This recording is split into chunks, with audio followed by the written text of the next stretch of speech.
आज तो यहाँ एक जबरदस्त नाटक होगा, परंतु इसका शीर्षक क्या होगा? सोचने दो जरा। क्या कृषि कानून? नहीं नहीं नहीं नहीं नहीं। तो क्या पेट्रोल की दाम? नहीं नहीं नहीं नहीं। अच्छा वह भी नहीं, पक्का बढ़ता प्रदूषण ही होगा। अरे नहीं यार नहीं। आज तो हम एक बेहाल, बेसुर व बीमार मातृभाषा की हिंदी के विचारिक नाटक प्रस्तुत करने जा रहे हैं।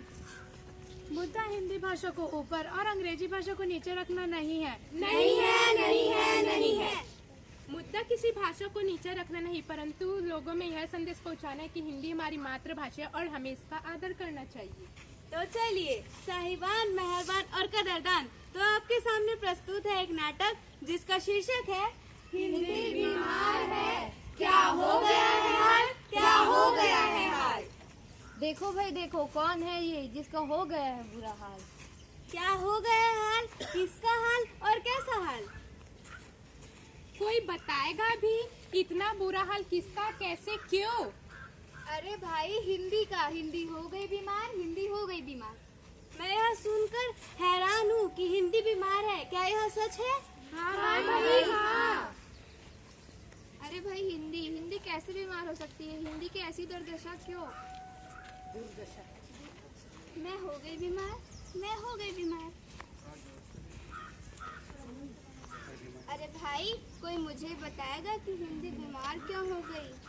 कोई बताएगा भी जरा कि हमारे भारत देश में मातृभाषा हिंदी की ऐसी दुर्दशा, आखिर इसका उत्तरदायी कौन हो सकता है? हाँ भाई कौन?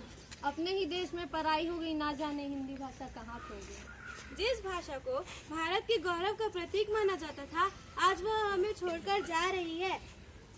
आखिर ऐसा क्यों? सुनो सुनो भाई सुनो सुनो, मेरी व्यथा सुनो। मेरे देशवासियों ने ही मुझे पराया कर दिया, अंग्रेजी को प्राथमिकता दी और मुझे ही पीछे कर दिया। तुम तो सामान्य अधिकारी, तुम्हारा ये अपनापन क्यों, कैसे?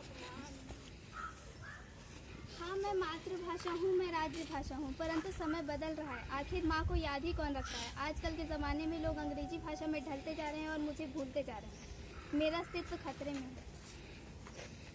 अब बच्चों को ही देख लो, 78 और 79 का अर्थ ही नहीं पता। जब वे हिंदी पढ़ने बैठते हैं तब वे अंग्रेजी में पूछते हैं कि इसे क्या कहते, तब उन्हें बताया जाता है कि 78 मतलब 78 और 79 मतलब 79 बोलते हैं।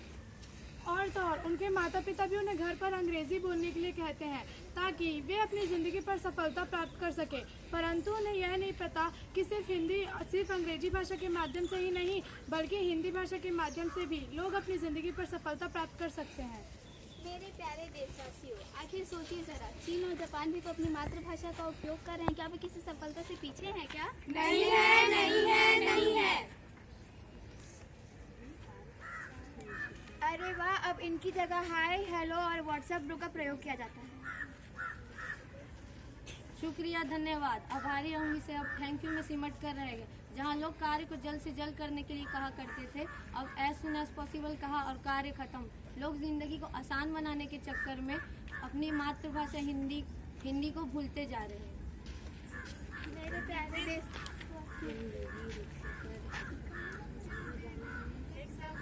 है सुहाना, यहाँ अंग्रेजी बोलने का जमाना। मेरे प्यारे देशवासियों, अंग्रेजी बोलो, मेरी कोई मनाही नहीं है, लेकिन अपनी मातृभाषा को तो मत भूलो। अगर यही हाल रहा तो अंग्रेजी भाषा हुकूमत करेगी और आज तो हिंदी बीमार है, परंतु कल वह अपंग हो जाएगी।